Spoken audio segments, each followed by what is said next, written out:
What's up, people? Guess what? We have new equipment. We have new podcasting equipment. We have like a full podcasting setup now. It's kind of weird. Yeah, literally overnight we were like, wait a second. I think we can do this. So now I have a pink mic and a pink cord. I have a white mic and a purple cord. And we have a very big fancy like interface thing that's white for all the people that can't see on Spotify and Apple Podcast and whatnot. But hopefully it sounds better. Yeah, it should sound significantly better because before, if you didn't know, we were using DJI wireless like lav mics, and they serve a purpose, but they are not for podcasting at all. That purpose is not a podcast. Yeah, not at all. So yeah, we even got floor stands. We were gonna just hold the mics, but then we were like, it'll be fine. We can afford it. Yeah, we ended up buying them at Guitar Center because we were looking originally to get adapters for my desk like mic stand for this mic, and Micro Center and like Best Buy and Guitar Center didn't have it, so I had to go from Amazon. The dude at Guitar Center was like, okay, I'm gonna look around and see if I can find one. And then he left the store without saying anything, so we just stood around waiting for like 30 minutes. Maybe he's going to get it from... No, he came back with food. I couldn't find it. And we were like... Yeah, I got fed up because I was like, we've been sitting here waiting forever. I saw him leave with someone else. Like, I'm tired of waiting. I have a doctor's appointment. We came to run errands a few hours before my appointment, and now we have 30 minutes before my appointment. I'm done with this. So yeah, but I'm really excited about our podcasting equipment. And welcome to the podcast, or Haunted Smoke and Mirrors. If you don't know, I'm Em. I'm Riker. And today we are going to be talking about spiritual awakening. I'm still figuring out a title thing, because if you guys don't know, when we do this podcast, we have like a sentence we go off of, and then we fucking go. It's very don't really casual. Yeah, we don't really like plan out in like detail what we're going to talk about. We usually just have a sentence or overarching idea. Yeah, but it's interesting because I've talked about my spiritual awakening in the past, but I don't think I fully understood what a spiritual awakening was until the last 2 years. I feel like nervous laughter. I feel like spiritual awakening is a very broad term, though. Well, I originally thought that it was like you go through any amount of like emotional whatever, and then that causes you to go through a spiritual awakening and change your perspective, and then that is what it is. But it's also like there's different kinds of awakenings to things. So like, I don't know, this is completely like left field, but like people having their gay awakening and they watch, because that's the only way I can think about it. And they like watch some TV from their childhood and they're like, wow. And they like discover boobs for the first time or something, you know what I'm saying? Are you saying that you haven't had a gay awakening?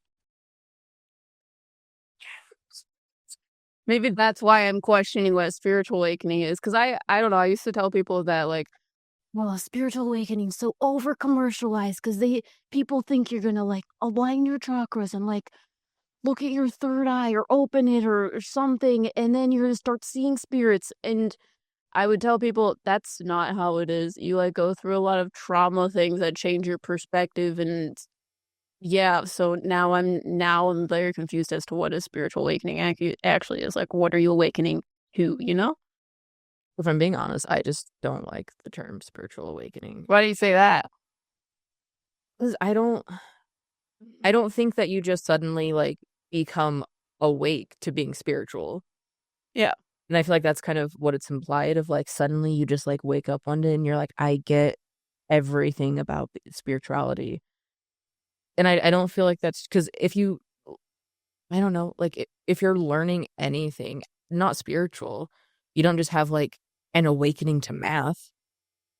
Like if, I don't know, I don't like the term spiritual awakening because I think it is commercialized. And I feel like the way people talk about it makes it seem like there's supposed to be a specific way that you become awakened. And like, Yeah.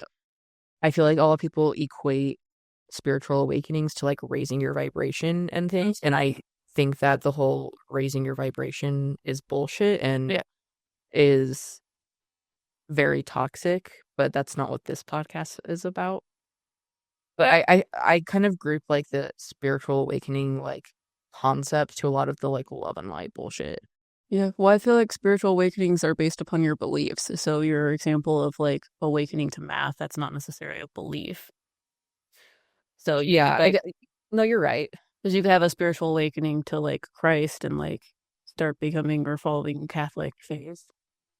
I'm gonna look up the like definition Yeah, of because a spiritual awakening to see like what yeah. what the like definition is, because I feel like people use it um spiritual awakening, because I feel like people use it in like the wrong way. But a spiritual awakening is a transformative process of heightened awareness, often leading to a shift in worldview and a deeper connection to oneself and others.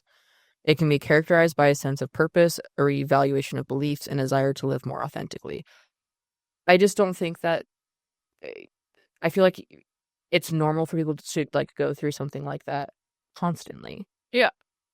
But I feel like the way people talk about spiritual awakenings is they like wake up one day and their third eye is just open and you're just like, I see and I feel everything. I'm an empath now type shit. Okay, well, I don't know. Listening to that, it sounds like a spiritual awakening is kind of like seeing behind the curtain, if that makes sense. So, like, the way I view reality is like, this is like a play that's going on, and like everybody is playing their assigned characters. And then when you have a spiritual awakening, you're like, actually, I don't have to play the character I was given. I can do whatever I want.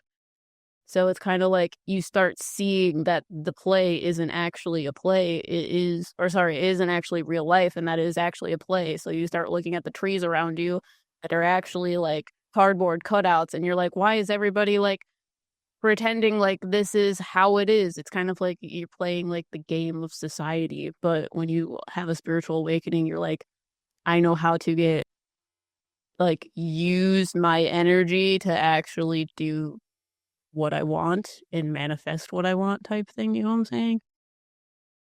Yeah. I guess it's just confusing for me because I think like spiritual journeys are more what people are talking about, Mm, because I don't know, like if we're talking like spiritual awakening, then like I had a spiritual awakening at 8 years old. Like, mhm. because that is when my view of things changed, and like I started like looking at things differently. But that was because I just was reading books. It wasn't because I was like doing anything spiritual. I was 8 years old. Like, Yeah, because I used to think that spiritual awakening was like very, very, very broad term. So like any amount of like changing your perspective was a spiritual awakening. So other people like describe it as like it feels like the rug got pulled out from underneath you. So like something really, really life altering happens in your life and that changes your perspective and that causes a quote unquote spiritual awakening. So for example, like you moved into a new house, you lost your job, you broke up with your like husband, wife, whatever, and it absolutely like pushed your life in a different direction. But now I'm like, if you put it with a spiritual hat on top of it, then you would have to go more into a spiritual sort of niche, right? Because most people, I don't know, they like move into a new house and they just exist or like continue doing what they're doing and don't like go into spirituality. So I'm like, does it, well, you know what I'm that's saying? why I have issue with spirituality, because I don't know, like I'm trying to like think of like a way to describe it. Um, I'll use like, so as like growing up in like my history classes, school, everything, I was very much taught that like America was like best country in the world, that like we were what every country wanted to be, that there were no issues, that we were like the peak of things.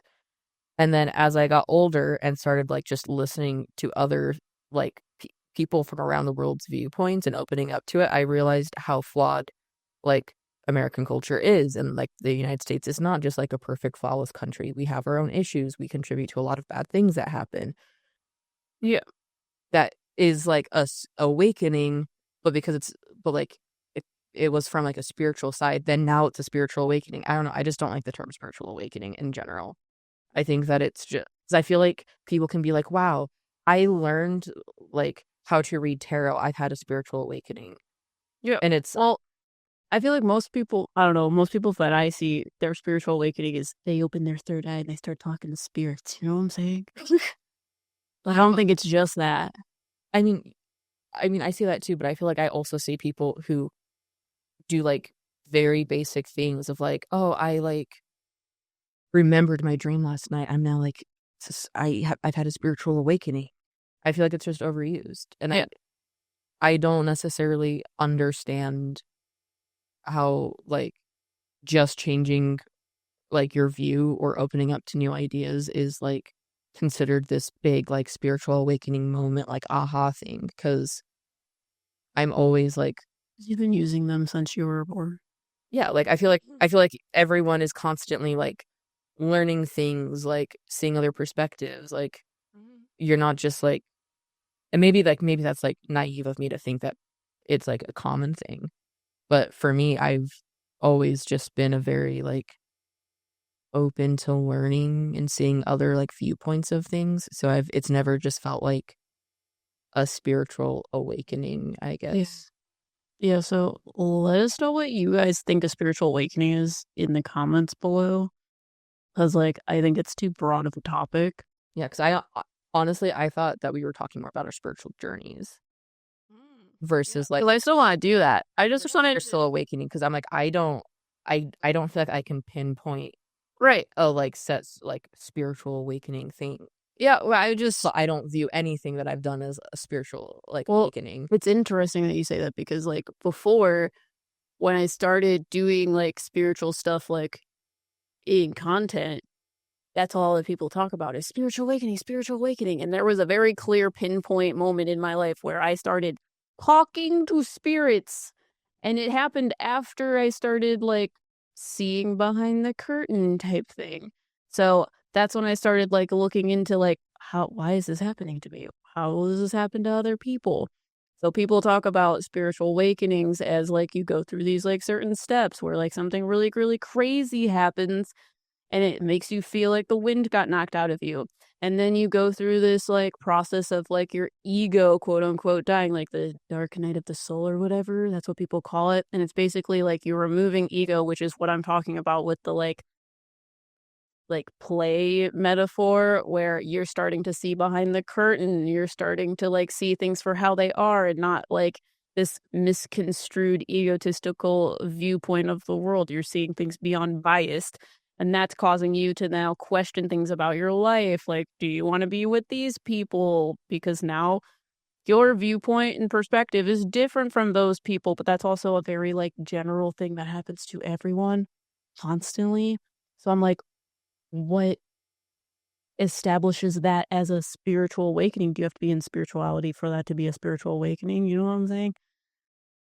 That's why I'm like, this is weird because now I feel like spiritual awakenings are not that. Yeah, I don't know. I feel like that is just something that I've always done. So that's why I struggle with like, Yeah. when did you have your spiritual awakening? I don't know. I've I'm had, also autistic, so I like don't know if other people's experiences with that either. because like for me, like I said, like if you're like trying to label a spiritual awakening, it would probably be when I was 8. And that was because I was reading books about Greek mythology and how people believed in having multiple deities versus just like a monotheistic viewpoint. And I was born and raised Mormon. So that made me go, well, to me, it makes more sense that multiple gods would exist versus like deities versus just like a single God, Jesus Christ, things like that. Yeah. But I've done that my entire, like that kind of thinking I've always done. Yeah. So Yeah. I don't know. It's a very broad idea. So I like the idea of like a spiritual journey instead of a spiritual awakening, pinpointing one point in your life where you're like awoke into, I don't know, the intricacies of life. Yeah. I don't know. I feel like people are always like learning new things, changing, adapting. Like, I don't know, like how we were talking about last night, like the age of 10 to the age of 16, like there's only a 6 year difference, but you change so much in Yeah. those fundamental years. Like each year feels completely different. But if you're going from 20 to 26, you're still having fundamental change, but it's happening in like more subtle ways. So I feel like everyone is constantly experiencing new things. Yeah. So I feel like it's hard. Yeah. I just feel like people use the term spiritual awakening, like they overuse it and they try to describe everything. Because I've literally seen people of like, oh, like, well, I like learned how to read tarot. That's a spiritual awakening. That also just goes into like my issues with how people in like the spiritual community tend to overanalyze every single small experience that they have as this like crazy spiritual thing. And sometimes those things are just mundane. Yeah. So I personally don't like the whole spiritual awakening thing because I feel like it is trying to label like normal human experiences as some other like fantastical or magical thing that like spirit enlightened me to all of these things. And it's like, no, you just heard a perspective that wasn't yours. It's not this like crazy groundbreaking thing. I know what spirituality is.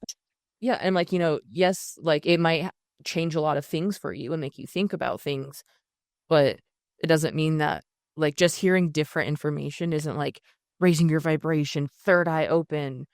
I don't know, like, but Yeah, I'm a lot more like cynical when it comes to like this like spirituality because I I just don't think agree it's with a lot of funny things. because I'm like, I didn't think that this podcast was gonna go this way so far. Because I no, this is, I love it. Because I'm like, I had this like idea and we like swore by it, but like now the last 2 years of my life, people would view that as me going through a spiritual awakening, but I'm like, I don't know, I don't feel any different spiritually. I don't know if that makes any sense. Yeah. But it's like that made me question like, okay, a spiritual awakening isn't one point, but at the same time, why are we focused on that? Because people are always so focused about your third eye opening and all of this raving vibration. But that stuff just happens. Yeah, I think that it's uh I feel like people kind of latch onto it because of how spiritual awakenings are talked about. To me, it almost is a like you need to have a spiritual awakening in order to be valid in the spiritual space. And Yeah, I'm not sure what it is though. yeah, and I don't think that anyone knows. How do you know you're awake? Because, like, some people think it's, like you said, raising your vibration. Some people think it's the beginning of your spiritual journey. Some people think it's talking to spirits. Yeah. And So, I think the issue is that everyone has a different idea of what a spiritual awakening is to them. yeah. But the like people who are like spiritual gurus or content creators, like even us, like the way we share and talk about our experiences and what we call a spiritual awakening gives people ideas of what a spiritual awakening is supposed to look like and what it should be and what criteria it's supposed to meet. And I feel like that is also why so many people feel like they fail at spirituality because they aren't living up to what these like people that they view above them in spirituality say should be like the thing, what you should be experiencing. And because it's not exactly like that, people think that they're failing. Because like, I haven't been in like the content creator and like this type of capacity for very long. We're going into my second year. Yeah. In this aspect. So I'm still very like green. Well, I've been practicing spirituality my entire life. Yeah. So for me, I get confused when people like come to us or like I've done readings for people where they're like, I feel like I'm stuck. Like it doesn't like, how did you like learn these things? And I was like, well, I just did what works for me. You need to do what works for you. And they're like, well, I need you to tell me what I need to do for it. I'm like, I can't. You're your own person. I'm not Yeah, here to tell you we can exactly what give you spirituality looks like for you. Only you can do that. yeah, we can give you options, but you still have to figure it Yeah. out. I can share my experience, and it maybe will make you think for yourself, and like it might be like, oh, I never thought about it that way. Yeah. But us sharing our experience about spirituality is not the blueprint of what spirituality should or have to look like. Mhm. That's just how it happened for us. Yeah. And that is not to be like on a soapbox, but that is my biggest issue when it comes to the spiritual community, because everyone, I feel like, tends to put certain people on pedestals, including us. Yeah. Which I hate when people like look at us and are like, you have special powers. I'm like, dude, I just am a fucking person Yeah. who we're currently sitting in the basement of our home talking into mics. Yeah. If you think that we have all of the spiritual knowledge and we can teach you how to do all of these things, you're in the wrong place. I am not a teacher. I am not a spiritual. You know how to like, do it. You just have to figure out how it works for you. yeah, I do what works for me, and I do what vibes with me. And I, if other people can relate, or like it gives them like they want to try the things that we talk about and it works for them, like that's cool. But I don't think that spirituality is a one size fits all. Yeah. It's very niche. Mm-hmm. Yeah. Sorry, I feel like I'm like rambling and talking a bunch about it, but I don't know. I'm trying to figure out how I feel about it. Now I have new information. But I'm like, I don't think I was spiritual my whole life, though. Because I feel like I started doing spiritual things like 5, 6 years ago. But interested in the paranormal. Well, how say that was. but what was the extent? Because like you went to a Catholic school growing up. Yeah, but I would associate that not with spirituality, but with Catholicism, which I know could technically go under the same niche, but I mean, view it as two different belief systems. I think that maybe like it could be different belief systems, but I think that being spiritual also can align with religious things. Yeah. So I think that like, I don't know, I was like raised Mormon, and I still hold like a lot of like viewpoints from growing up Mormon. Yeah.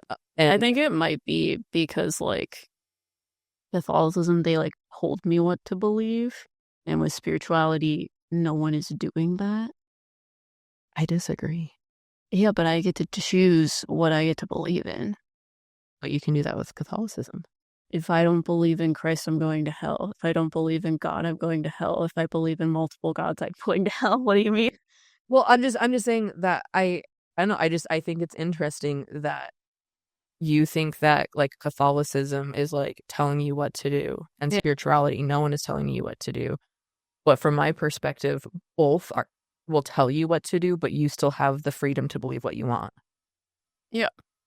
I guess that's what I'm getting at. Like, yeah, because like I like getting into like spirituality, all I see is like videos of and things of people telling you what you should believe and how you should do these spiritual practices. Mm-hmm. So yeah, like you don't have to do it, but I can listen to like a sermon, and still gain value of it, but not believe everything they say. Well, I mean, I see where you're coming from. Yeah, I think that people separate spirituality from religion, and like when you're talking about like I'm spiritual, people take that as you're not religious. So I also understand that point, but I think that there's a lot more similarities between how the two function. Yeah, there's a lot of people that are afraid of like organized religion, and which is really so they associate themselves with spirituality. Yeah, no, and I was one of those people. Yeah, so sorry, I don't mean to seem like I'm like shitting on you. No, I like what you're talking about. Okay, I just don't want to. I feel like I'm coming off very like cynical. No, I just like thinking about it because I'm like, no, you're right, but it's also that's gonna go into a completely different tangent about religious things because I have too much information about religious things because I'm like, the reason why Hinduism has lasted so long is because the rules, quote unquote, rules of Hinduism are more loosely based. So you don't have to follow X, Y, and Z in order to be considered like in the Hindu religion. But with Catholicism, if you don't believe in Christ, you're probably not going to be Catholic. Yeah. So I'm just now viewing spirituality as a very much like Hindu-esque, like something that can absorb all the other religions type.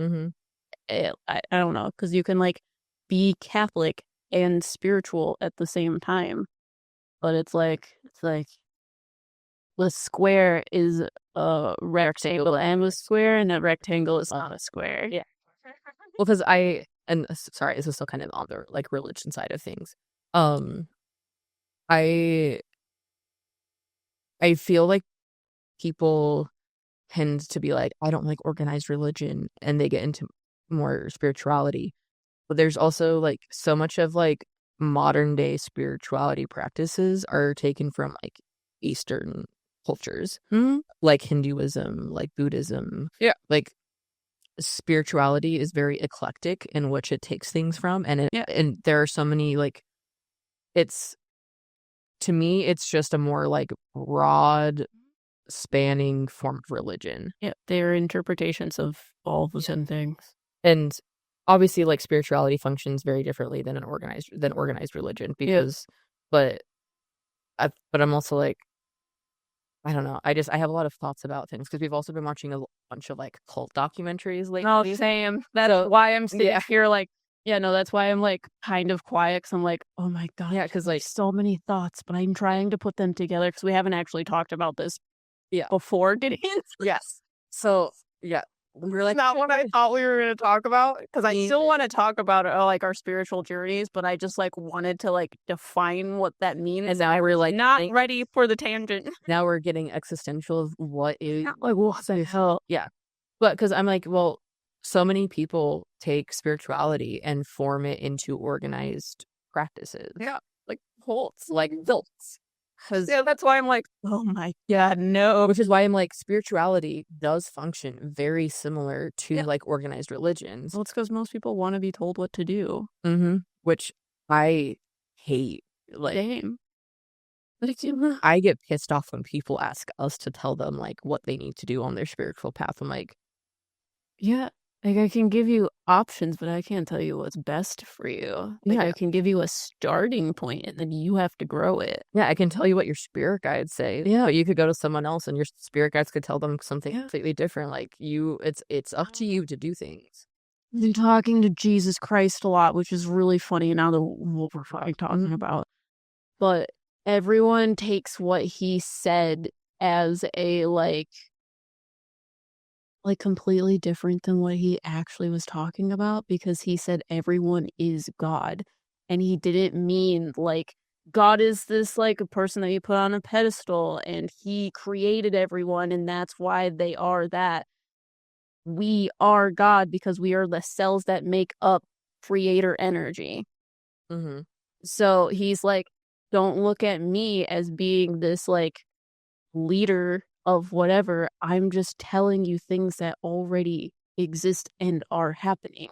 So if you just believed that you could do the same things as me, there would be no separation.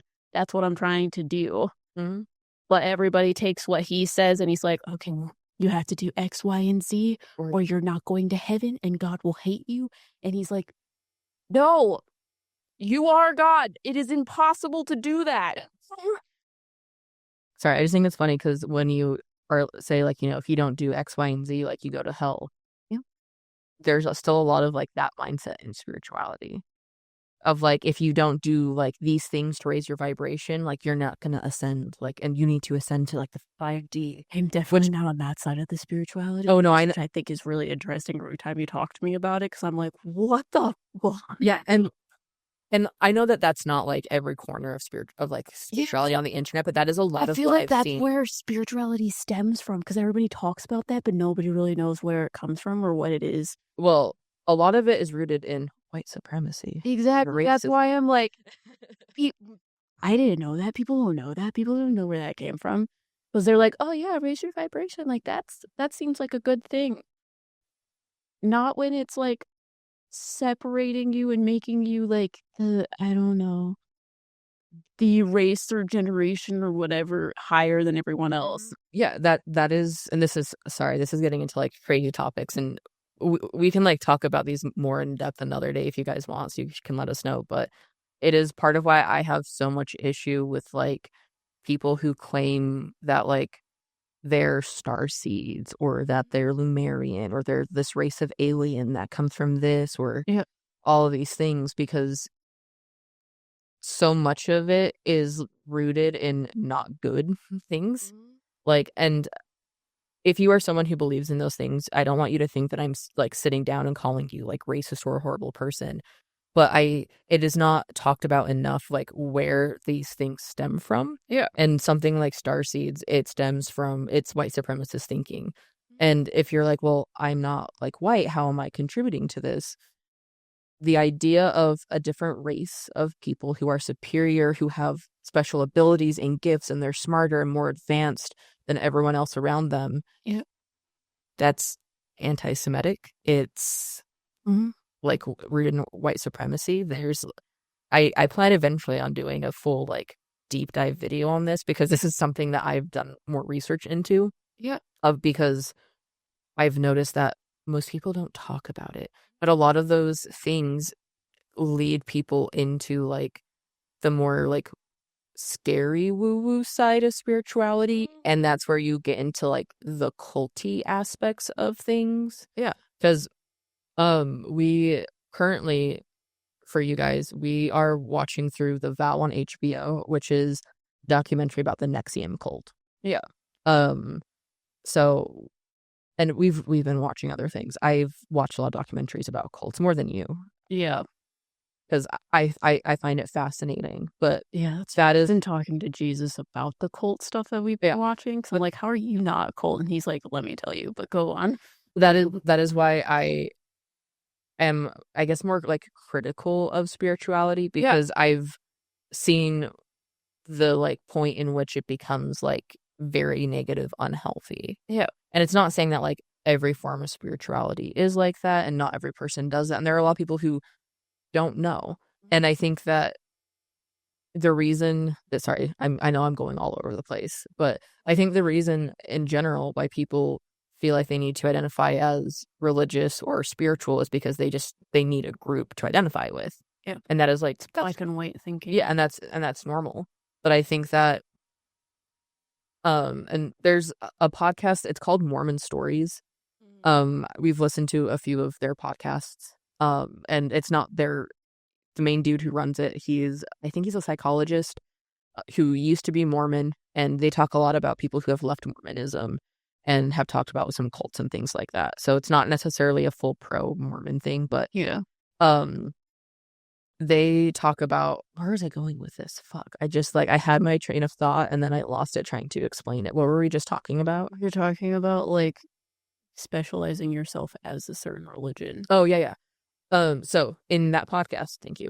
They have talked about how a lot of people, when leaving Mormonism, they miss the sense of community and other like being a part of something. Yeah. So a lot of Mormons end up in cults. Yeah, that's because they like miss things. Get into cults, because watching that shit, I'm like, oh my god, these people just want someone to understand them, and then the person in like power takes advantage of that. But that's a completely different, whatever. But there's similarities to organized religion. That's a whole other tangent that we don't have to go on. Yeah, in terms of spiritual awakenings, that's similar to like what like Jesus has talked to me about stuff, because he's like, only a few people are going to truly understand what I was teaching and what I was talking about, because they aren't like attuned to that type of information yet, which is what I feel like people are quote unquote viewing as like a spiritual awakening, but it happens multiple times. So like,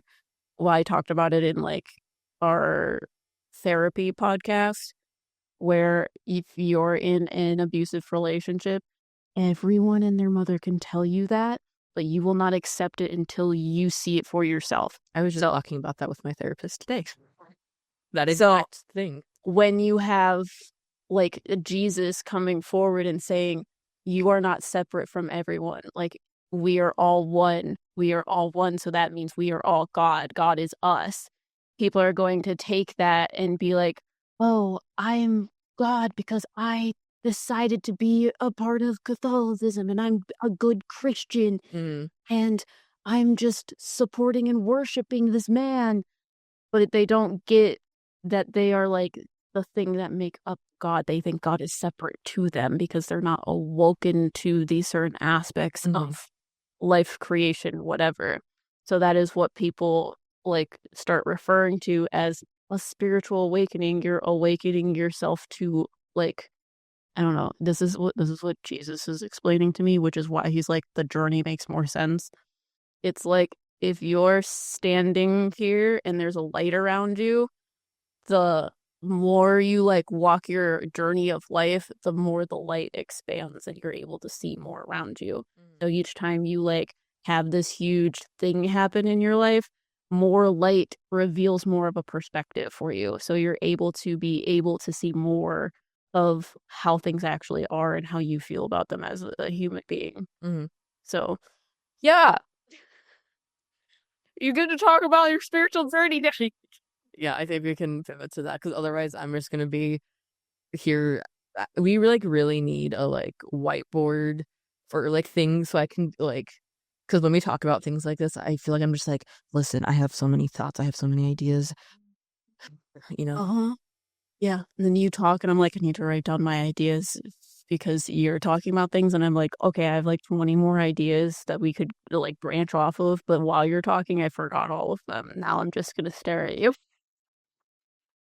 Sorry, the last thing I'm gonna say about it, Yeah. yeah, I feel like there's too much like pressure in like the spiritual community. And that's I know that's very broad, but you can if you want to say like the mediumship community, witchcraft, even the paranormal. There's so there I feel like there's too much like people being like this is like the box that this is supposed to fit in. And if you do anything that is perceived as outside of that, Yeah. you're wrong. But spirituality is seeing beyond the box. Yeah. Which is why it's very confusing that we're trying to define what the box looks like when there is no box.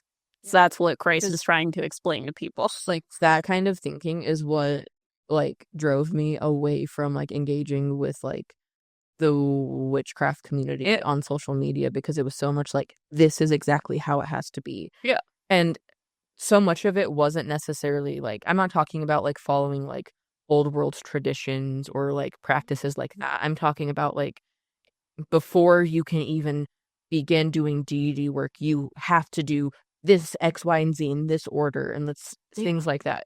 Like, yeah, but that's a whole other thing.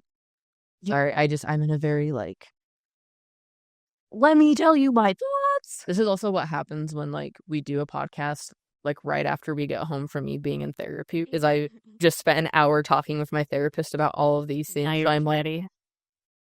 I'm awake. I'm ready. I'm ready to talk. I had a spiritual awakening in therapy, and I am ready to tell you all about it. Like I talked about gender with my therapist for the last hour, and now we're recording a podcast, so I'm ready to talk about my opinions about everything. Yeah. And I have now opened the door for Jesus to talk to me, so that's going to happen for the rest of the day. He really just says 3 things to me, and I'm like, Let's do the cruise journey. Do you want to go first? It's like, I don't know. I don't think I've ever heard your story before, but I've like talked about this in content before, and it's very different now, but it's fine. Do you want me to go first or want you to go first? I don't care. It doesn't matter to me. Okay. Can rock, paper, scissors. I heard your thoughts. 1, 2, 3. So you knew? You knew it. Okay. No, I thought you were gaslighting me. Not actually. It's a joke before people like get up in arms. Okay. So, I don't know. I'm very confused about my spiritual awakening now, but I'm just going to start with what I think it is. So, I would say like 5, 6 years ago, I feel like I equate my spiritual awakening to like being more aware of how things, I don't know, like I said before, it's like the curtain being lifted and me being able to see things more how they are versus how other people have portrayed them to be. It's like I was awoken to this play that has been going on this whole time that I didn't know I was a part of. So that started happening, like I said, 5, 6 years ago, and that's when I actually realized that I was autistic and had trauma, and that started happening when I moved out of my house, got a new job, moved in with said boyfriend at the time. So everything in my life was like all the like stability factors of my life were being like crumbled to pieces. So I had to like rebuild it in a new way. So I moved out of my childhood home into my very own home with someone I've never lived with before. And also the job that I had for 6 years, I now have a new job that I'm doing all at once. So I started going through a lot of like existential crises, and I was sad all the time, and I started realizing, oh my god, now that I'm out of my childhood home, I went through all of these like really hard things that I was like blocking and suppressing because I was still in it, like in that environment, and still felt like I had to be in survival mode. So moving out of there, I was able to like start seeing them from a like different perspective. And that is when I started talking to Rosalie.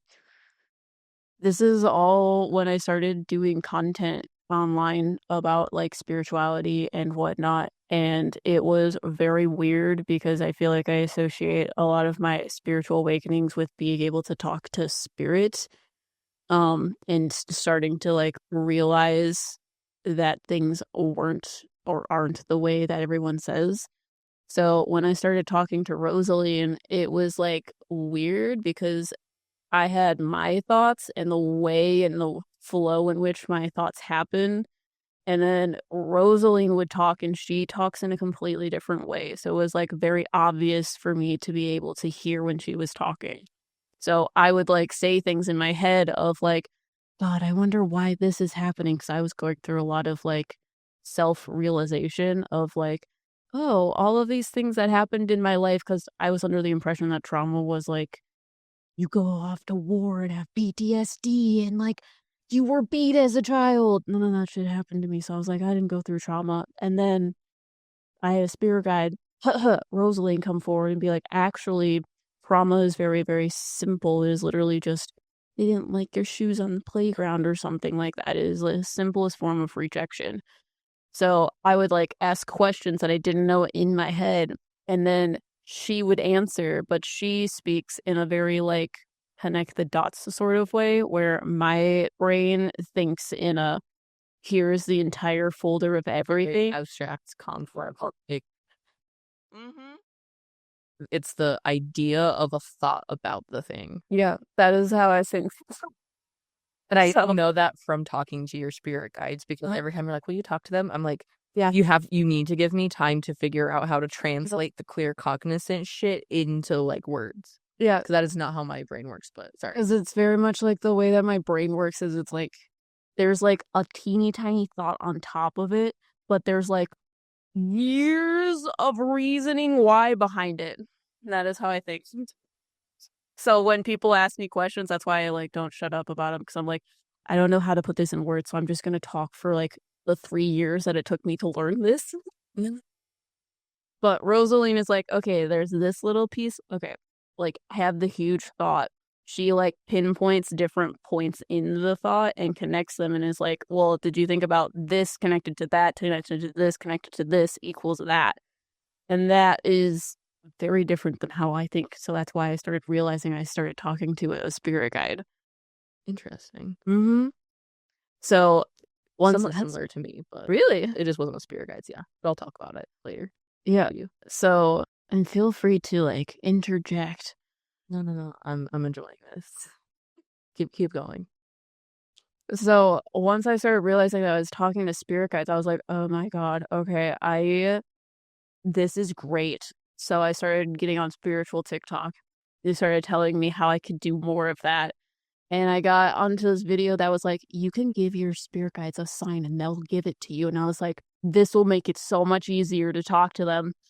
So my signs at that time, I was like, okay, rainbows for yes, and like bones or skulls for no. And I was like, oh, I don't want to do bones or skulls because then I'm going to have like dead things come up all around me.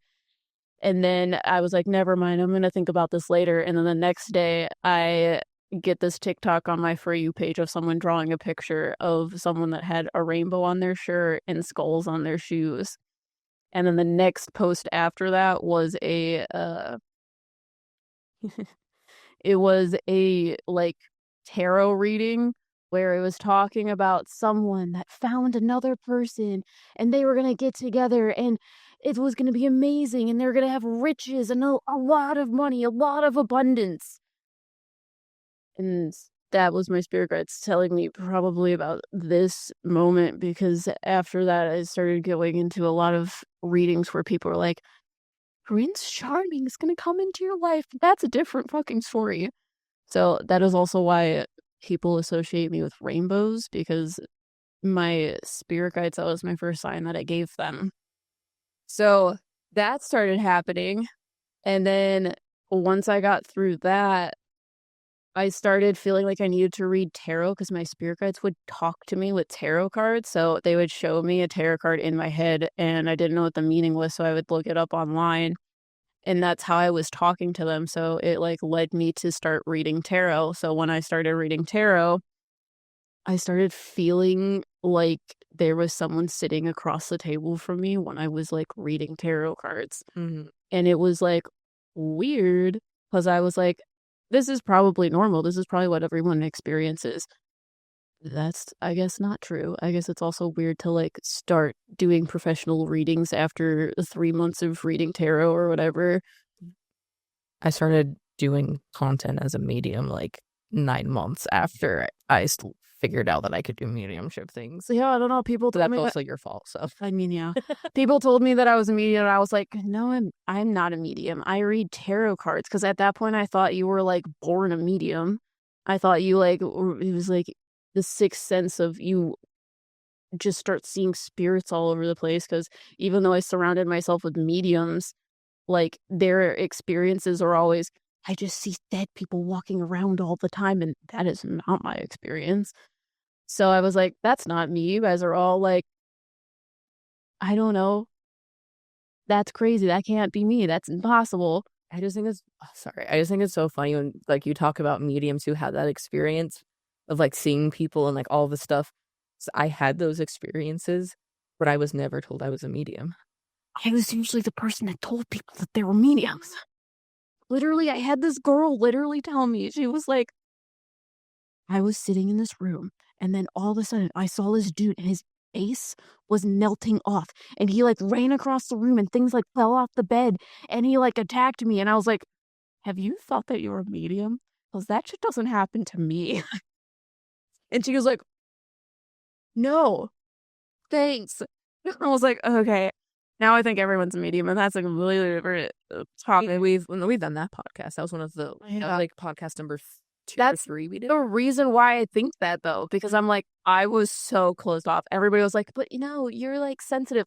No, I fucking wasn't. I was surrounded by mediums all the time. They would be like, yeah, there's this scary thing like in the middle of that like stage over there. And I would literally walk over there and I'd be like, I don't feel anything. And they're like, they're standing behind you. And I'm like, doing what? What do you mean? Like the hokey pokey. Yeah. So when I started talking to spirits, I was like, absolutely, this is not happening. For the people who aren't watching on YouTube, I was just doing the Macarena silently. Silently. While staring at him. So when I started doing tarot and I started talking to souls, it was really, really weird. So I started doing like tarot readings professionally for people, and I thought that when you like shuffled the cards that you were like shuffling their energy and you were getting the energy from them, because of how people like the weird ways they talk about tarot. So I thought that, like, while I was shuffling the cards, I could get the energy of their spirit guides. So that's what I did for my spirit guides. I would like shuffle the cards and they would tell me what their energy was. And I thought I was feeling it through the cards until I had another spirit guide come forward who told me, you don't need the cards. So I had a reading with someone professionally, and I was like sitting at work at my corporate job in my cubicle, and the spirit guide is like teaching me how to channel. So I just like, he was like, okay, just sit there and imagine a black space, like you're just in a black room. And it's because other mediums around me are like, I just like see them in this dark space. And I was like, okay, great, I can do that. So I just imagined a dark space, and then all of a sudden I started seeing like a tornado around my feet that would like blow away from my face so I couldn't see it unless I was looking down. And they told me that this woman was dealing with a lot of like depression and stress and trauma, but was ignoring it, which is why she was blowing the like chaos away from her face. So that's what I told her in the reading. And she was like, I don't know if I know what you're talking about. She's blowing it away from her face. So I like go to my spirit guide and I was like, are you sure that that like was happening? Did I just like make that up? And he was like, you were focusing on seeing black room. Why would you see anything? She emailed me later and was like, you're actually right. I just have been like shoving it down because I had to be like the bigger person for other people, but I'm actually like scheduling a therapy appointment with my therapist so that I can work on getting back to a stable place again. And your reading helped me to do that thing. So it was like really weird to get that confirmation when I had never done that before. So that is like what I thought my spiritual awakening was. And then the last 2 years happened, and I am stressed. I'm also stressed from the last 2 years. Yeah. I met you 2 years ago. Uh-huh. Like, we became friends 2 years ago. Yeah. The story Lovers. that I just told you is the one that I tell content all the time. Yeah. Because I haven't really like dived into the last 2 years. The last 2 years. Which, if you... I was like, I can talk about mine, and then we can talk about the last 2 years. Yeah, because that makes more sense. Because the last 2 years we had done it together. Yeah, we've been going through the things together, but intimately. So Richard coming forward is gonna be the biggest thing. So for me, I know I've talked about it before, but I was like a very in tune kid. So I was like a baby sitting in my high chair, and I would like babble to talk to people who weren't there. My family asked me who it was. I would say it was Uncle David, Uncle David is my mom's uncle who passed away when he was 26. Yeah, that you had never met. I had never met, like, at all. Like, he was my age when he passed away. Right. And my family believed it.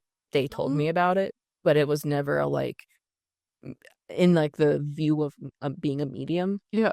When we were moving from the condo we lived in as a family into what I consider my childhood home, the first time we went to like look at it, I think it was after one of my dance classes. I was like maybe 5, like still like 4 or 5. I remember like walking into the house and seeing a family sitting on the couch in the living room watching TV. And like later when I got older, I told my mom about that. My mom was like, that never happened. Never anyone there. So I was like, what do you mean? I remember them specifically. Like, I could describe each of them. Like, it was like a mom, a dad, and their 3 kids, like 2 girls and a boy. Like, they were all sitting and watching TV, like in our living room. Like, I thought that was the family that was living there. And she was like, the house was empty. And I was like, no, there was like a couch. And she was like, what do you mean? And it was, no, that's didn't happen. I remember so vividly. So I was like, okay. In 3rd grade is when my great grandma passed away. Mm-hmm. And that was when I was going to school. The morning she passed away, I went to school, and I just had like a weird intrusive thought that day that she was going to pass away that day. Yeah. And she did. And I know people could be like, well, like, you saw things like going downhill. Yeah, but it was told that she was going to last 2 years. She ended up living like after the breast cancer diagnosis, and she lasted 2 months and 2 days. Yeah. Um, but I like, and my family kind of like kept me like not in the loop because I was a child. Right. And they didn't, and like even though my great grandma was living with us when she was going through all of it, it wasn't like, I don't know. It still wouldn't be it I didn't understand it. I had the thought of like, grandma's gonna die today. Yeah, there's also a very big difference of knowing information and feeling like it's going to happen. Yeah. And That makes sense. it happened that day. So certainty to it. when I after school I spent a couple hours at my neighbor's house because they were moving my grandma, and my family didn't want me to see everything like that. And when I finally came home and they told me, I saw that there was like our house like was full of people, and I thought that they were like, I knew that they were a family. I didn't recognize a bunch of them, but I like saw people who like I thought were like friends and family, like all there like mourning my grandma. And then it was another thing of later I was told that it wasn't the case. It was just me, my mom, my grandma, and my step grandpa. Yeah. It was just the four of us in the house. No one else was there. So that was another thing where I was like, that's weird. So it was just kind of like experiences like that. And then when my grandma passed away, I was like struggling because that was the first time that I like ever experienced death. Mm-hmm. And I was in my bedroom and I felt felt like a hand on my shoulder. And at the time, I thought it was Jesus because I was a little Mormon. Yet I was also confused because I was like, you don't feel like how everyone describes you. Like, it felt a lot like holder of energy. Yeah. So it was like warm, not negative, but just. No, I get you. I didn't feel like Jesus Christ. Yeah. But when that happened, my like, from that point on, like, out of nowhere, my perception of like what death was changed, like drastically changed. Interesting. Which it's interesting that you haven't experienced death before that. That was third grade. Okay. Yeah, that was the first time. The very big family. I have a smaller family. I also have a very young family. Yeah, I also think, I don't know. I think my great grandma was 67 when she passed away. I think it's abnormal how much death I've experienced in my life. Yeah, so that was that was like the first time with someone close to me. Other people in my family had passed away, but I was a lot younger. Yeah. So that was like the first like thing that I like person I remember losing. So I can see how that would impact you. Yeah, drastically. Yes, but so like after the moment of like it felt like there was a man standing behind me with a hand on my shoulder. I was like like I was 8 years old, and suddenly my perception of like death changed, and I didn't like. Who was a man? I'll tell you. Who do you think it was? Hades? Yes. Okay. But I didn't know that until later on in my spiritual journey. Wondering. No, I was saving the reveal. Okay, sorry. I was like, I thought you were gonna say that it was your grandma, and then you said it was a man. I was like, no, it's a man? It was 80s. So shortly after that is when I started reading Percy Jackson books. What's up? I'm a huge Percy Jackson nerd. Oh, okay, that makes sense why you think that that's your spiritual awakening. Yeah. So that is, and obviously like the Percy Jackson books, they're fictional. Yeah. But it introduced me to Greek mythology and just the belief of being multiple deities and things. And I didn't realize I was ADHD, but like the whole thing of Percy Jackson is the kids are ADHD, they're dyslexic, and they only have like one mortal parent, and the other parent is a deity. I didn't have a father growing up. Yeah. So I was a kid and I was like, that's fucking cool. That's me. Yeah. So I identified with just missing the dyslexia. Yeah. How you were dating. I'm sorry. I was a kid. So obviously it's like people like waiting for their letter to Hogwarts as a kid. Yeah. Like, right. I've had people like be like, you thought that was real? And I was like, I was like 9 years old. Like I knew realistically that it wasn't the case, but it was fun to be like, hey, I could be like, right. But anyways, that's a whole different thing. I was still Mormon at this time, but my mom had left the church. Yeah. So I was the only I went with my grandparents, but my mom didn't go. And she was very open about me going. She's like, you can do whatever you want, which also I think is why I have viewpoints about like religion and spirituality, because my mom was really cool about talking about it with me. But I like went to her and I was like, I'm reading like Percy Jackson, and I know it's like not real, but it makes more sense that there would be multiple like gods. And I know that like Greek mythology, like the stories of like the Greek gods do exist. Like the mythology is real. Not like the stories that happen is real, but Right. The so gods are there. yeah. So I was like, it's just, it makes more sense to me that there would be more than just God and Jesus. Yeah. And she was very much like, yeah, I agree with you. So that's kind of when like my idea about religion started changing, which is why I'm like, if we're talking spiritual awakening, that would probably be like the it for me. Yeah. But it was just like I grew up in Salt Lake City, Utah, Mormon, where everything is influenced by Mormonism, all the thinking. So it was just, I was shown something that from a different perspective, and it changed my viewpoint of things. I think it's interesting that Hades pulled you into it. Yeah. And for some reason, when reading those books, I always just felt very close to Hades specifically. I didn't know why. Yeah. Like, and I like later on in life, I got into like the like Percy Jackson community on Tumblr and everything. And like Hades wasn't the most popular. Like, yes, he's one of the like big three supposedly, but right. A lot of like mythology depict Hades as evil. So like, but since I was like 8, I felt very like drawn to Hades. So I kind of eventually I left like the Mormon church and like didn't really like explore anything. I considered myself like somewhat spiritual, but I didn't like practice or do anything. I just kind of was existing. And then my mom gifted me a tarot deck for Christmas one year. And so I started playing around with tarot. I enjoyed it. I thought it was fun. I did readings mostly for myself because I didn't have anyone to do readings for at the time. Yeah. But eventually I met my one of my last partners, and they introduced me to their friend who happened to be a witch. Dude, it's so random. I didn't know that's how you like became a witch. Yeah, I thought you were a witch before that.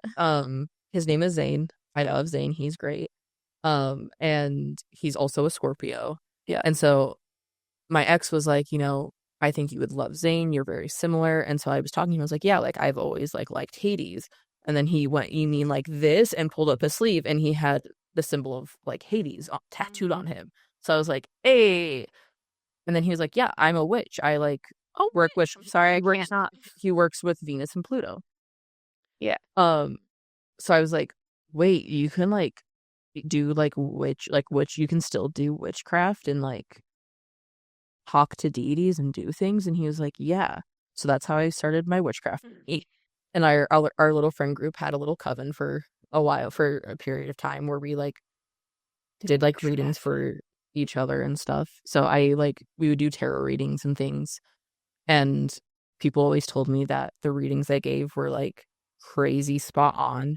And I didn't understand because like, I'm just telling you what the cards say. I know that I didn't get it. But I started like communicating with Hades. And I was still kind of like new to it, but I went to Balboa Park. I think it's in one of the vlogs that was from when we went. And there's a spot that's called the Butterfly Garden, which butterflies have always been like, I've always liked them. I have a butterfly on your arm. Butterfly with the death card from my very first tarot deck tattooed on me. Yeah. So, But I always associated Hades with like crows. So I was there, and some butterflies flew past, and then like a crow landed like near me, and I just like, I guess that could also be a spiritual awakening point, because it felt very like grounded in that moment. I felt very much like, oh, this is like a significant thing happening. But I don't view it as full spiritual awakening. I view it for me more as just confirmation of like what I was doing and what I was feeling. So I went home like that night, and I like use like a necklace as like a little like fake pendulum. And I sat in my room and I talked to Hades for a while. And then that's like out of nowhere, he was like, "Do you remember when you were 8? Like, and this happened? That was me." And then I was like, "Oh, shit." So then like that's when things like flicked into place. What did you think it was? I thought it was Jesus. Oh, you thought it was Jesus until Hades said something. Yes. Holy shit, Yeah. dude. Makes Yeah. sense, makes sense. Yeah, so that's when I was like, "Oh, okay." Like, Oh, dude. yeah, so I mean, I guess What a time. yeah, Can you imagine? Just, yeah. I thought it was Jesus Christ, but it was actually the ruler of the underworld. I'm sorry. It was actually Hades. They do not feel the same at all, but again, when All it makes sense. happened, yeah. So then like I was talking with Hades and he like showed me like we like went through like those moments, it's kind of the moments that I described, yeah, like in my life and being like, and he was like pretty much like, "I've been like helping you this entire time. You just didn't know it was me because you weren't ready to like actually step into any of this because it's a lot." Yeah. So I would like talk to him and then I was talking to somebody else about my relationship with Hades and how like I was doing deity work and that person was like, "That's not how it works. You can't just like talk to deities whenever you want to. Like they're busy." And like they were spiritual people who did deity work and who was a witch and they were like, "No, you can't do that. That's not how Which it is works." interesting to me. And so immediately he like invalidated everything that I had experienced. So I was like, I'm confused. I was like, "Okay, Why am I doing it? yeah." So I like went on to Witch Talk and was like looking at, and I was seeing similar things talked about of like, You can't talk to you can't just like talk to deities like that. You have to give them an offering and go through these steps and like they're not going to answer you. Like, so Is that the chaotic witch aunt? I feel like she talks to them all the time. no, that was someone else. That wasn't. But like she actually talks to them. I think she doesn't like go through that. She has a lot of saint work as well. But yes. Yeah, okay. I just try to make sure. See, that is like She's one of the few people that I really enjoy is Chaotic Witch Aunt. So that was kind of like weird for me. So, but I like stuck with like doing it. I did some spells and things, and then I felt like there was so much, and I joined like a different like very like small Discord community of like people who were doing like witchcraft and spell things. So I was kind of like dabbling with that, but then I fell out of it for like multiple reasons that I don't necessarily want to get into right now. But a lot of it stemmed from people being like, you're not actually doing this. This is how it works. Yeah. So I was like, okay, well, my entire experience has just been like absolutely like destroyed. Like maybe this, none of this is real. It's whatever. So I like stopped. I didn't watch any like witch talk things. I was never a big like watching of like spiritual content creators or anything. One day I was on TikTok and you popped up.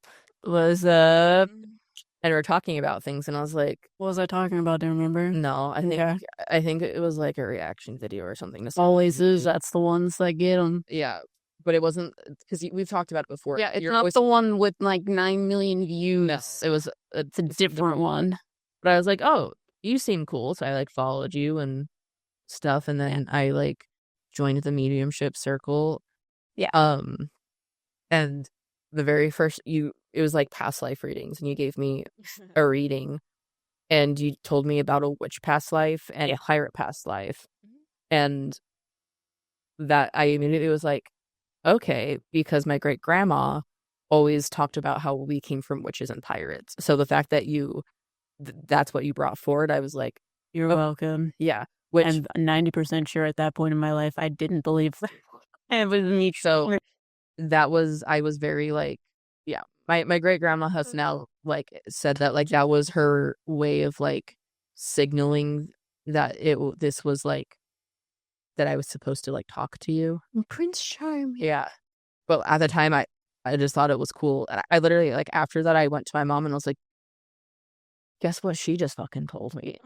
My mom was like, that's fucking cool. So then that's kind of when you came into my life and I got back into like spirituality more. But when I taught you mediumship things? Yeah, but But from that moment, there were several months before like you and I like actually like interacted Right. like closely personally, not just in like a forum type setting. Mm-hmm.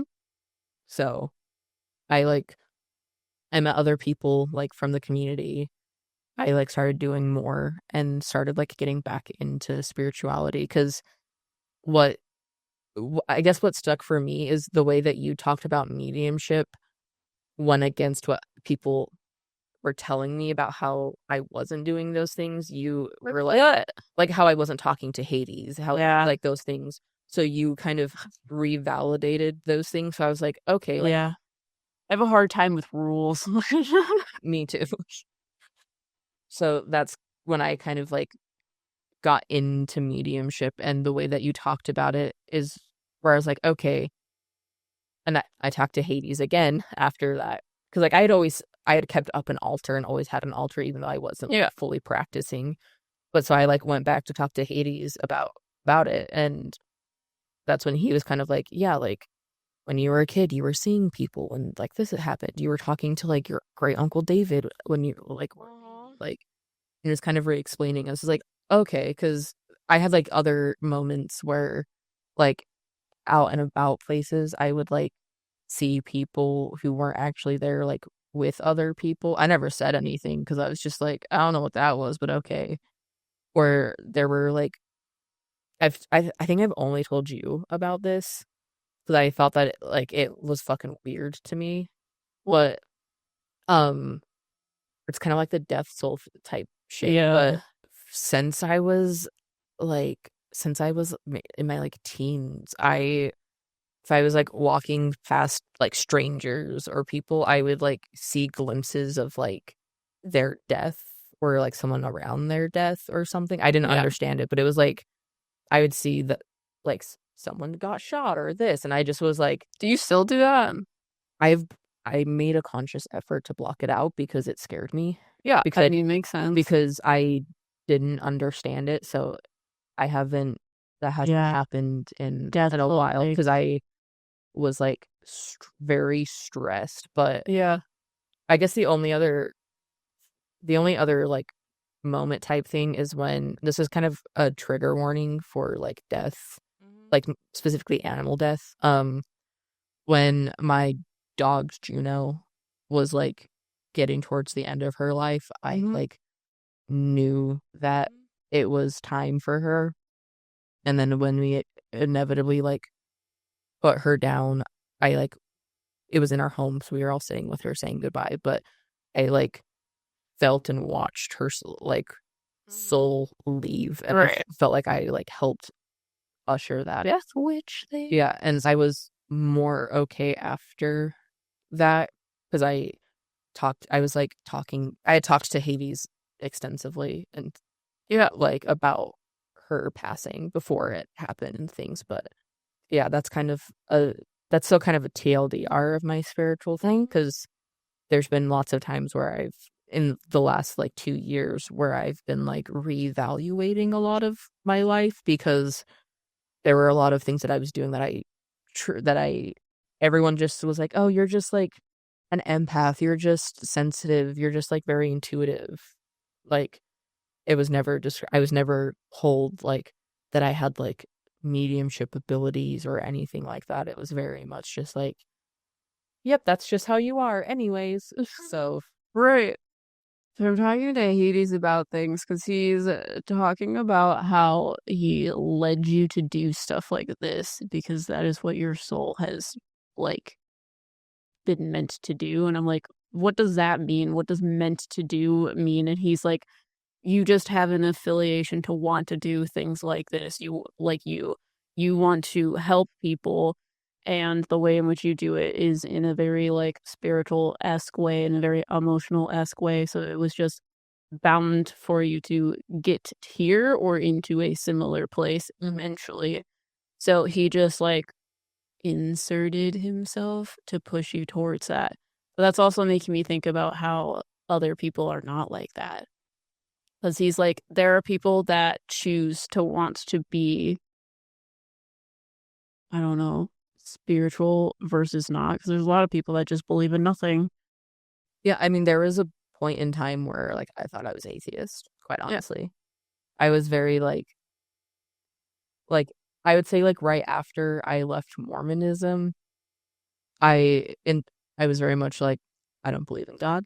I'm kind of atheist. Like I don't really vibe with anything. I didn't even consider myself spiritual for a time because I was leaving Mormonism. I wasn't, and I didn't feel like I fit with Mormonism. And still being in Utah, like there doing anything else would be very taboo. And I didn't know that anything else was like really an option. So I kind of just like stepped away from it and was just kind of like, I'm just gonna exist. Because I've had people ask me like how I like developed my mediumship so fast and did all these things, and I was like, I was doing it without realizing it because how similar to how you were talking with like Rosaline. Yeah. I would do that with my spirit guides. But I didn't know it was spirit guides. But I was more conscious that I was talking to deities before I would ever talk to anyone else, because deities, I started kind of approaching spirituality from a more witchcraft standpoint and doing deity work before doing like ancestors, mediumship, like spirit guides, anything like that. It was deities for me. Yeah, he says that you had an affinity for it. So literally just pinprick into the right direction. It was just, oh, well, this is just, it's kind of like naturally being good at singing. Yeah, like I didn't like seek out to do any of this. I fell into it, quite honestly. Yeah. Like soul just fits well in it. So it's just hard to get your feet in. That was a loud noise over there. Yeah, literally 2 years like before I met you, I still thought that I was just going to be a professional graphic designer. Like I was planning on like having a graphic design firm. I wanted to own like my own like firm. I wanted to like do things like I started being a pet tuber to get out of my toxic job. Yeah, like I was like working with like Marvel and Call of Duty. Like I was like designing products for like in collaboration with like really big fucking names in like entertainment. Yeah. And I know this isn't necessarily like a spiritual journey, but because I know some people like think that I just like came out of nowhere. But the reason I'm also comfortable with doing content creation is because this is going into 10 years of me being in the content creation space. Yeah. I just wasn't in the specific like this niche. Yeah. I started by like streaming on Twitch. I did like some YouTube, which I've shown some of my videos on like some of our streams and stuff before. Like my Billy Mays skit, which is such a good all. But I like most of my friends are like content creators or streamers. I know I like have been in like the business side of it from my job of like working in gaming. So like I was more in like the gaming content creation like space, but yeah, I've been in this space for a decade. Yeah. So you don't know, he says that your soul is just, it's just easy, it fits well, it makes sense. He says the same thing for me, but he wasn't the person that pushes me into it. I feel like that was Ross, but I'm not sure. Yeah. So yeah, that's why I have like I guess like a lot of, I feel very close to Hades because so much of like my life, like I can see his influence in like I don't know, it wasn't, I literally was like, when he like put his hand on my shoulder, I didn't know about like Greek mythology or anything at that point. So I was like, are you Jesus? Because it's so I was like, you don't really look like Jesus and you don't feel like Jesus, but hi Jesus. And then I wasn't Jesus. That is hilarious. Because I thought it was Jesus Christ. Instead, it was the ruler of the underworld. It's just funny to me, but I also think it's a lot more fitting. I mean, yeah, I know it's fitting. That's why it's funny. But yeah, that's also why when he was like, that was me, I was like, oh, okay, that makes a lot more sense. But yeah, and then we met. We started seeing a man who like a man in our house, and like each of our houses, because I was still in California, and we like talked about it. Yeah, and then we figured out that was Richard. And You, Richard. that was his way of getting us to communicate. Richard is a shapeshifter, just so you guys are aware. Richard is one of our spirit guides, both of our spirit guides. And he is a shapeshifter that is very, very good at shifting his energy when you don't know that he's there or that he exists, because he can shift his energy signature. So we did not know he was Richard then, and he looked completely different. Oh, I guess I didn't talk about Loki either. Sorry. He's like, excuse me. Because you forgot about, Because before like you and I started talking, I was talking to one of my friends at the time about things, and I was like, yeah, I think that Hades is the only deity I'm going to work with. Like, I don't think that anyone else, like, wants to work with me or anything. Like, I think I'm just, like, a one deity bitch. And then that night, he's like, excuse Loki was like, me. I didn't know it was Loki right away because I wasn't thinking about having another. Right. But that's when, like, my, like, lucid dreaming, astral projection, all of that shit started to, like, get weirder. And in my sleep, he was like talking to me about like quantum mechanics and astrophysics and things. And I would just like, I didn't remember the specifics, but I would just wake up and like describe it to like my friend, and she'd be like, you know, that's like quantum mechanics, right? And I was like, no. Like, what do you mean? Because I think at one point she asked me like, well, what did the energy feel like? And I like described it, like how it like visually looked. And she's like, you just like described a like Taurus or something into mechanics, and I was like, oh fuck, I'm like, god damn, I don't fucking know. fucking Loki. Yeah, and then I figured out it was Loki, and then he like Sparta kicked me into like doing all of that shit, doing some weird astral shit. And then like the next month is when I met you, because that was in February, and then I met you in March. Okay, Yue. Yue is our dog. Yue is our dog. Yue is our dog. That's what we say for her. Oh, and then Richard came forward. Yeah. Well, Sebastian came forward first. Yeah. So Sebastian, yeah, or did Richard come forward first? I don't know, but Sebastian came forward first. Sebastian came forward, and he was one of my spirit guides. I had been seeing him for a while. He like initially was a yellow spirit guide, and he told me that his name was Prince. That was before I met you. And then the reason why it's funny is because literally for like a year and a half, I had every reader and their mother literally tell me that my relationship was going to fall apart, and this Prince Charming figure was gonna hail down from the heavens, literally from that way.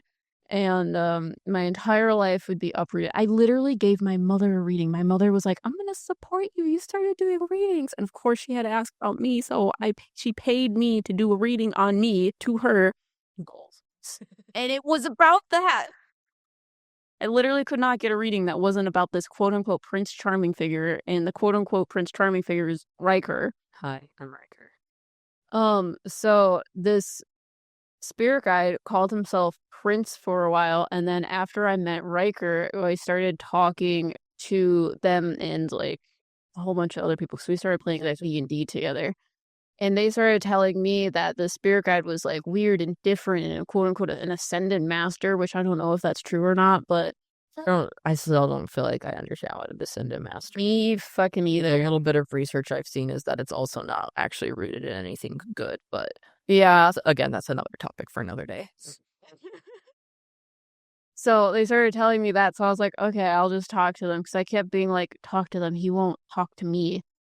And I told you, I don't remember how all this information came out, but I was like, he looks like the guy from Hogwarts Legacy, Sebastian, and he had like dark hair that like was longer on the top, and he told me that his name was Sebastian because of that show, or sorry, that video game. And you guys started telling me that it was the Ascended Master and there was something special about him and blah, blah, blah, blah. And I was like, oh my God. So I started reading into like your guys' quote unquote Ascended Masters, and somehow I got to the point of the Ascended Master is like someone that you know in your life's past life or like energy. So I was like, oh, so Sebastian is probably like one of your like past lives, one of the people in our group's past lives. Who do you think it is? And you all were just like, oh, I think it's Riker. And it's just The the second you second. started talking about him, I was like, why does this feel like me? Oh no, I don't know. Because we were like friends, but we didn't talk like one on one really at all. Only really hung out in like the D&D group setting. So, and like I honestly was trying to avoid you because not in like a way, but because I was like, you're busy. Like you're the YouTuber. I'm just the little Jarny pleb, you know? So I was just like, and I also was like, I didn't want to like come off as being like parasocial. Right. But you started talking about him and I was like, oh, I feel like this is me, but I feel like that's weird. I can't say that. And then you asked it and I was like, well, since you asked, and then Yeah. We figured out that Sebastian is Riker's past life. And then I started having these very vivid dreams about this life where I was this girl with like long blonde hair that was curly. And I was like in a relationship with this Sebastian spirit guide, which was so fucking weird. which I was having the same dream, What? but we weren't like talking about it really. Like, I would wake up and think that I was in this little cabin that we were living in, like in my dream, and he was like in the bed next to me, and it would like freak me out because I have no idea where I was, and it would like go away, and I'd be like, oh, I'm just in my house, like very vivid dreams of us, Happened to me as well. and we were like, we spent a lot of time in this like meadow because we were going through a lot of trauma in this life. So Sebastian came from a like abusive household where his brother and his father would like abuse him, like beat him. And I came from a family where it was like my mom and my sister, and somehow my mother was an alcoholic and abusive to me and my sister. And eventually she ended up like killing my sister. So we escaped the world by going to this field, and like I don't know, our love just like was the only thing that was important. So we started realizing that we were like soulmates, and we're like, isn't it weird that we have this past life together, and if we're soulmates, like we probably have a lot of lives together. And then cute King Richard. Yeah, because when Sebastian, like, I had, because Sebastian kept talking about, like, this is what the, like, love feels like, and Yeah. all of this. And I wasn't in a relationship at the time. And it had been like a year or so. I can't remember exactly. It had been a minute since I was in a relationship. Yeah, I was like, this is great. I'm happy being single. I am like working on myself. I'm figuring out my own shit. Wasn't looking for a relationship. You were in a relationship. Yeah. And then Sebastian came forward and I was like, I like woke up from a dream and I was like, oh, god damn it. Then Because we started having the same dreams. but then it made me realize that like I had feelings for you. Yeah. But I was like helping you plan your wedding. Yeah. And I never said anything to you Yeah. about I like, mean, feelings. Riker was in my wedding. Yeah. I helped you pick out the wedding dress that's in our closet. Yeah.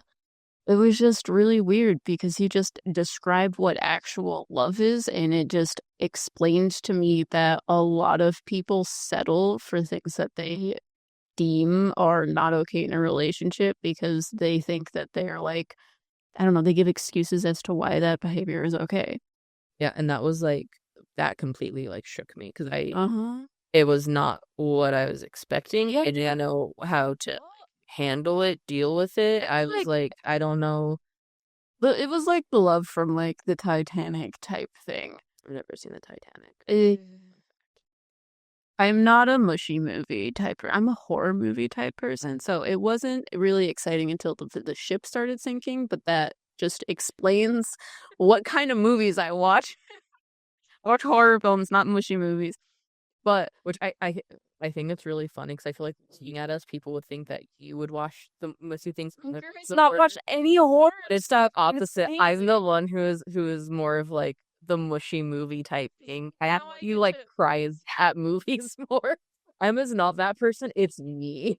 Yeah, now I get to show Riker all of my horrific movies. It's fine. I just think it's really funny because I know looking at us, people will be like, "Oh, Em is probably the one who's like the romantic, like mushy one," but I'm the one who like cries watching The Nope.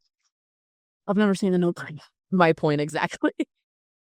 Literally, Seen the Conjuring movie. the first time I watched the Titanic, I think was my mom, and I was like, "It's been like an hour and a half. When is the ship gonna sink?" And she was like, "Oh my god!" I was like, "Anyways, Anyways, I just think it's funny because looking at us, people would like assume very specific things, but it's the exact opposite. And that also happens when we get read all the time. Like if people are reading us, they read they have a hard time separating us." Yeah, they like if I'm getting a reading, they will always say things about M, or like they'll say things about me, and I'm like, that is not how I am. And they're like, no, it is, and I'm like, that's how M is, but that is not how I am. But it makes sense that they would do that because our energy's so fucked. I mean, Alexa gets us mixed up. It's fine. But the reason why I brought it up is because like that type of love people always describe as unreal. Like that's not like possible. That's how love works in a movie, but it doesn't really work like that in real life. Like your partner is imperfect and blah blah blah blah. You have to do a lot of forgiveness. But that's not, I don't know. That mindset keeps you in a relationship where you don't feel seen, heard, or understood. So yeah, so that's when I started like questioning a lot of things And yeah, Richard, with love. and then Richard started doing life regression things with us. Dude, And we had intense. we had a regression like recently, and I was like, wow, she's like impressed of how like easy this is for us. It also was funny because we like described the same things that she like. We weren't in the regression. Yeah, no, we freaked her out a lot. It's just wild because I was like, we literally would go through like these regressions. There was a day where he forced us to do like 10, 20 in one night. And he would like, this is gonna probably upset people. I don't fucking know. I'm just gonna tell you, this Richard person came into our lives. He is like a daemon archangel type being. And he has a lot of like physical reign of what could happen here. So he was basically like the person that led us through a lot of like past life things, and he would like tell us when that was going to happen by like making us feel almost like sick or like weird or unwell, and then once we started doing it we would feel better. But it would be all of a sudden, oh my god, I feel like I have like a hole going through my chest, and then it would like trigger all of these past lives of like these horrific things happening to us. Yeah, it was. I don't know because I had done like some past life readings prior, and you even gave me some, but like it was never. It was completely different. It was like you were there. And like I know there might be people who are like, okay, that you're just like sharing things, but we would like I lived across the country from you. We would not be talking, and we would both start feeling this way, and then we would message each other and be like, "Oh, okay, we're having like the same thing." Like whether you believe in this shit or not, it was enough to make us like Yeah, like feel a type of way about it was like the regression that we had recently, it was nothing like what we did with Richard. So like there was one that was like that I remember very vividly because it was very vivid, which is the Jack the Ripper experience. I didn't know which one you're gonna say because there's several that I remember very vividly. And that one was just fucking horrific. So we were like in a call and I was like laying on my side, like just talking to Riker, and then all of a sudden I saw this like shadow figure like walk up behind me, and he had like this black hood over his head, and he starts like doing I don't know, like things to the lower part of my body with a knife. And I could feel him doing it, but I felt like my body was paralyzed. And I'm like explaining in detail all of these things that were happening to me, what this guy looked like, what was happening. And Reger's looking it up online and is like, "Oh my God, I think you were a victim of Jack the Ripper." People talk about him being like this, like, well, we liked like educated type person, but also like walking around with a black hood.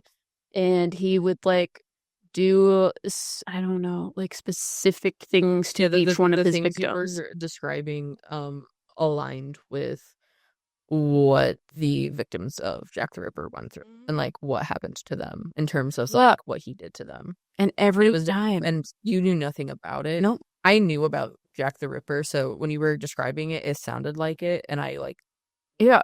I looked it up because I was like, I want to make sure before I just say something, Yeah. because I'm someone who is very like skeptical about like the people who are like, I was like No, exactly. like this, like I was, It's like wishful thinking. yeah, because I was like Jesus Christ's apostle, or like if I was on the Titanic, like it's very like stereotypical. I was Oppenheimer, like Yeah. and, like I'm someone who's very like skeptical about like when it comes to like famous, Yeah. well-known people or type Yeah, thing. because what are the chances? Yeah, because and I'm like, I feel like some of that is like if you say like, oh, I was Sebastian, I was this just dude. Yeah, this random dude. It's not doesn't sound as interesting to other people versus like I am the one who created the atomic bomb, like type thing. So Yeah.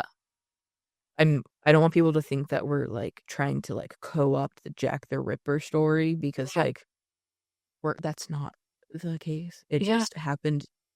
You described exactly what it was. Yeah, it was really weird.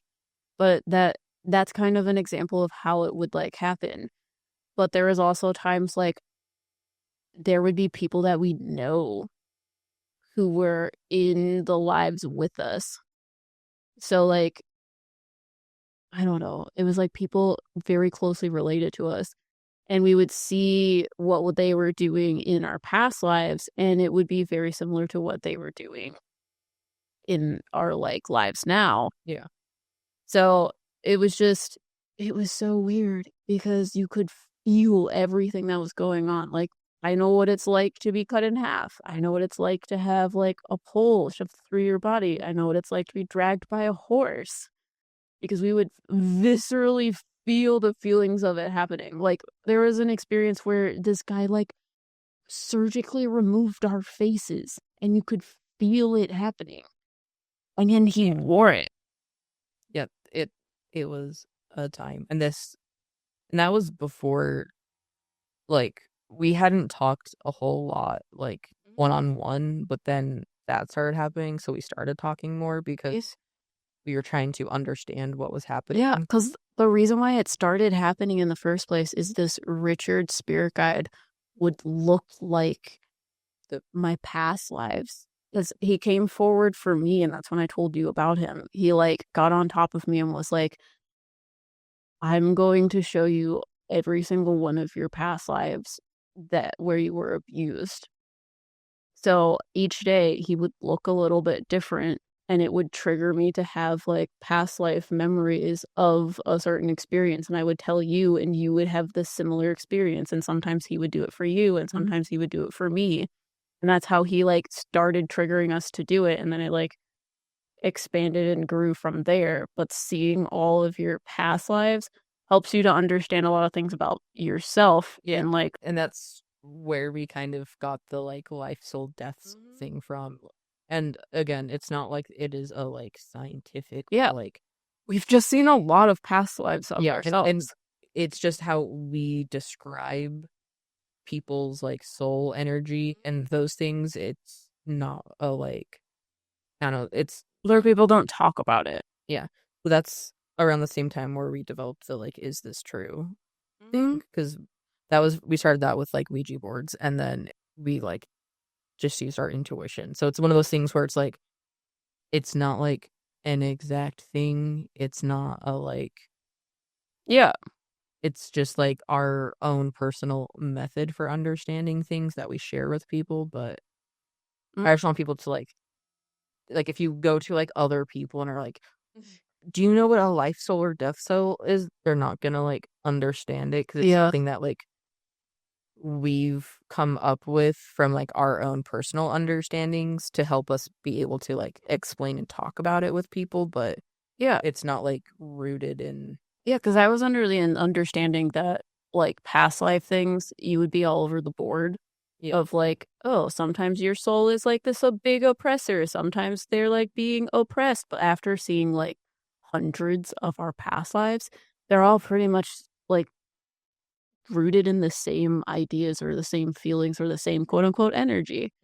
So that's when we started like seeing patterns of like, oh, my soul normally incarnates doing this very specific thing and being oppressed by these very specific people. And it happens like that every single fucking time. So it started being very clear that it was like we are energy existing to create the universe. So we are the universe like experiencing itself, if that makes sense. So that's where we started going into like, well, I'm a death soul. I'm surrounded by a lot of death type things and a lot of change, and a lot of people don't like that. So they come in and try to control it and that sort of thing. Yeah. But it taught us a lot about ourselves, which is why we're talking about it, because it like truly like skyrocketed our like place in spirituality because we started being able to see ourselves and see And understand Mhm. like like why we're doing people, things. yeah, like it helped us be able to understand the people we read, Yep. the spirits we talk to, like it kind of Yeah. helped inform a lot of things, and that's how we kind of developed our how our mediumship works together. Because we like, I don't know, we've the last like 2 years, I feel like we've both kind of reset our spirituality in a type of in like Yeah. a way of like figuring out how to like how we like work together in terms of doing mediumship versus like you having your thing, me having mine. Yeah. A lot of what we do is kind of like intertwined together. Yeah, we've been challenged a lot. The more you get challenged, the more your like spiritual gifts will grow. So the last 2 years have been challenge after challenge after challenge. Because I don't know, like I think in like one of the previous podcasts where we were talking about like spiritual like gifts and abilities or things, hmm we were talking about like not liking Claire Gustins and Claire Aliens. And Q candles. yeah, and that, and since we started like, Q candles and paranormal pantry. but once we started like doing those things, now like I've, You use it a lot. yeah, I've been using, and I've been less like hesitant to use like Claire Aliens and Claire Augustins, which is like, Yeah, because it tells you information now. okay, Because yeah. we've been strengthening it. Mhm. So if you want to strengthen your clair alien abilities, just start making candles for other people's spirit guides. It is a great way. It's really weird. Mhm. I don't know about you, but I still feel like I'm still very in the like reset phase of Oh, how to do things. 100%. Like, I feel like I don't know what I'm doing. I feel like I don't know. I've been feeling like all over the place with like spirituality gifts and things. Like the most stable spirituality things we do right now is like making candles. Yeah. Because everything else is just it's been weird. Yeah, I don't know. I feel like they've been like gearing up to do things because, like, when I started doing mediumship stuff, I literally felt like my spirit guides were like teaching me how to do it. Like when you start a new job and you go through training, Mm-hmm. I feel like that's happening again, but it is happening on a like times a million scale. I feel like I've been just very closed off recently. Yeah, Honestly, just I feel like I've just been way too overwhelmed with life and everything that's been going on. yeah, This year has just taken a toll on me mentally, and then you put the last 2 years on top of it. So I will admit that I have not been the most spiritual of persons as of late. Yeah. But I haven't felt like I've gotten a lot of joy out of it. And because I've just been so stressed and overwhelmed. So I've kind of taken a bit of a step back from what I was doing before. Mm-hmm. I obviously still do things because it is our job. We do it. But Right. I would say that I kind of ignore it a lot. I've been ignoring it a lot lately. Which makes sense. I don't know. I feel like we've been challenged a lot and it is changing a lot of things and like trying to grow it, but it's also hard to do that. I don't know. Yeah. Yeah. The last 2 years has been a lot. Yeah. Yeah, because like one of the ways to like strengthen your abilities is to like work on yourself, like self-reflection type things. Because everybody's like, "Oh, do I open my third eye?" And I'm like, "Have you thought about like going to therapy or like journaling or like discovering yourself?" Because the way in which you're going to do that is learning about yourself through self-reflection. I have a question for you. Yeah. It has nothing to do with what we're Yeah. sorry. Oh, okay. I guess it's kind of a two-part question. Yeah. Do you think opening your third eye is an actual thing? And if so, what is it actually? Your third eye is chakra. I don't think that you can open it though. I think it is just a chakra point on your head. Interesting. Yeah, your third eye chakra is supposed to be dealing with insight. Well, because I feel like every time people talk about like opening their third eye, they're talking about like, I don't know, like seeing spirits, like Yeah. being more enlightened. Yeah, I think that they don't understand what they're talking about. Because I've been like, I don't understand like by like how people talk about it, like are our third eyes open? I don't know. Your third eye is a chakra that is in the middle of your forehead. Well, I know that Also with insight, and it's blocked by, I forget what that was. I know that there's like like that there's chakra, but I feel like people talk about separated it and just make it like you see spirits if your third eye. That's why I was curious. But your third eye is associated to your energy and the way in which you perceive things. So seeing things is also very narrow focused in that idea as well. So people try to open their third eye and then they don't see things and they're like confused, but maybe you aren't supposed to see with your third eye. Have you ever to know? And there's like a quiz online. It's an online quiz. So no, it's like about your chakras opening it. It says you like if it's like weak, open, closed. Again, it's an online quiz. So like, I'm not saying that it's like legitimate. Like we can talk about chakras at some point too, because I don't think you balance your chakras. I don't think you open them. I think you just have to deal with the ebb and flows of life with your chakra points. We could do a 10-hour long podcast where we just like talk about our opinions about these things, because I have so many opinions about like the like mainstream spiritual topics. I consider chakras kind of a mainstream thing. I think it's a little. There's a difference between actual like chakra work and the commercialized spiritual version of it. Exactly my point. Because I think chakras is rooted in Buddhism, maybe. I'm some sort of like religious thing over. Yeah. Like a lot of the commercialized spiritual things are taken from like Eastern Asian cultures. And because I believe chakras are things, but people only think that they're like, what, 7? Yeah.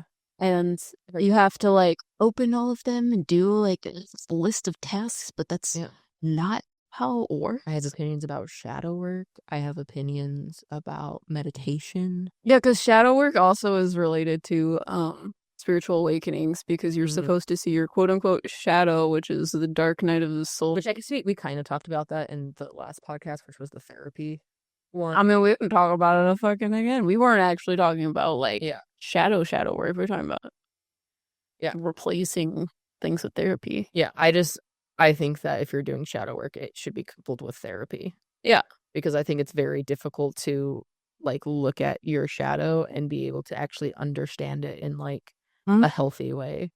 I've seen a lot of people like look at their shadow self and was biased. Well, not just bias. They spiral down into a like spiral of self negativity because they see the like parts of them that aren't the like blame themselves. Yeah. But again, that's a whole other thing. I could talk for hours right now. I'm almost 2 energy drinks in. I'm ready to fucking go. But yeah, if you guys like these topics, let us know what you want us to make a podcast about next down below. But we're trying to do this more consistently because we bought a full setup. Yeah, and you should let us know if you like the new sound and this new setup. Because also, if you want to check the deets on our setup, I'll put the affiliate links down in the description below. Yeah, because it's really fun. Yeah, I'm really excited. You guys should let us know if there's any like topics or ideas you want us to talk about. Like if you want us to talk about shadow work next, or you want us to talk about, I know because we put out a like content survey a while ago, and I know that someone asked if we could talk about why we don't subscribe to Love and Light. Oh, that would be fun to do. We should do that. But yeah, you guys should let us know what you want us to cover in the next podcast, because we're very excited to like actually get back into podcasts, especially now that we have like the proper equipment and not just shitty little lab mics. Yeah, if you guys have gone through a spiritual awakening or spiritual journey or have ideas about it, let us know all of it down below. We want to read all of your stories about your experience with spirituality and what you perceive awakening or a journey. Just tell us all of your thoughts, because I still don't know how I feel about it all now. Which is what I've been talking about Hades and Jesus fucking Christ about it. Because I'm like, okay, but there are people that are not like spiritually in tuned at all. And that just hurts my brain. So I need other people to tell me what they think. So let us know down below. If you guys like this podcast, make sure to like it, follow, do all of the podcasty, YouTubey things. And we'll see you guys in the next one. Bye. Bye.